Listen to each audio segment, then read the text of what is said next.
I wanted to teach. I wanted to inspire other people. I wanted to, I loved to, when we were kids, with other kids and showing them how to do something, and when they got it, that excited me. I wanted to give back. So, and corrections has done that.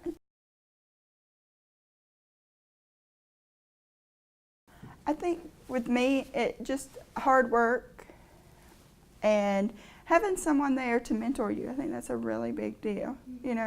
I think in corrections and anywhere, you have to have someone to believe in you, because if no one shows you that enthusiasm or that belief in you, you're going to be stuck.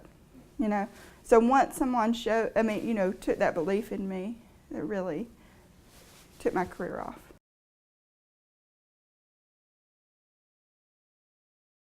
Over several departments: medical, mental health,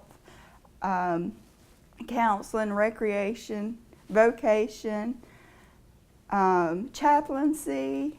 So there's a lot of departments. So there's not a normal day.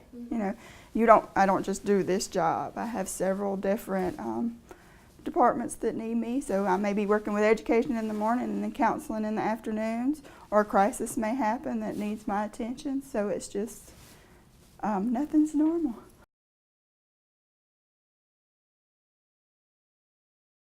But it's not normal. You have things that happen. You have people that need you. So that's what's interesting to me. And working with offenders, of course, everybody thinks, oh, offenders, but it's interesting, and you're giving back too.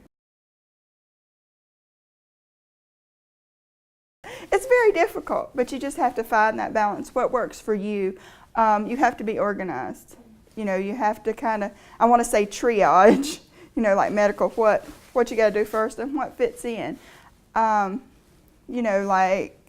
this week, Saturday I was on call. I was duty officer, so I couldn't go to my daughter's fall festival. So at the church, so my husband took her. But then last night, there was a program at the prison that my staff put on. Well, my daughter was performing at a karate demo, so I went to her. So you just got to find that balance of when works and who needs you the most, and when duty calls. If you take care of your people, they're going to take care of you. That's one of the biggest things I've learned, and I've learned that from past supervisors and how they've treated me. What really encourages me is my faith in Jesus Christ. That's what keeps me going. I'd say within the leadership, really is my past supervisors have really inspired me to do, everything I've done. They've mentored me and been there for me. So that's been, and of course my little girl inspires me every day. She's just a blessing, and her energy and just makes me just want to, go for the stars. So you can do it. You just have to find someone to mentor you and take interest in you, and just do your best and be loyal, and you'll make it. Well, of course, I'm care and treatment, so my mind focuses that way, and one of the biggest things is our advancement in our education department.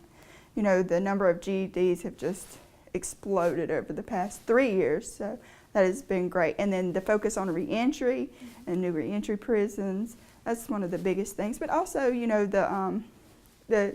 we've had an increase in violent offenders, so the tiers and that kind of thing also. I feel they need to be enthusiastic about their position. They need to be enthusiastic about their job. They need to be great communicators. They need to be loyal to their staff and to the department. If you're a great leader, should be in a position of serving their staff. They should, if you're loyal to your staff, then staff is most likely going to be loyal back to you. So that's what I think.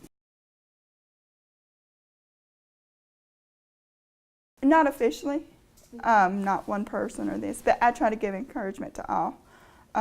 correctional officers, my counselors, even counselors at other prisons. I had one call me the other day, and she said, "You said you were going to help me with this." I said, "Sure." And I was at Telfair, and I work at Emmanuel, so it's just an array. I just try to help anybody that I see something in. There's several officers at our prison that I don't necessarily mentor them in that kind of way, but I encourage them, have you thought about going to get your degree? Have you thought about doing this? I really see something. Have you thought about putting in for sergeant?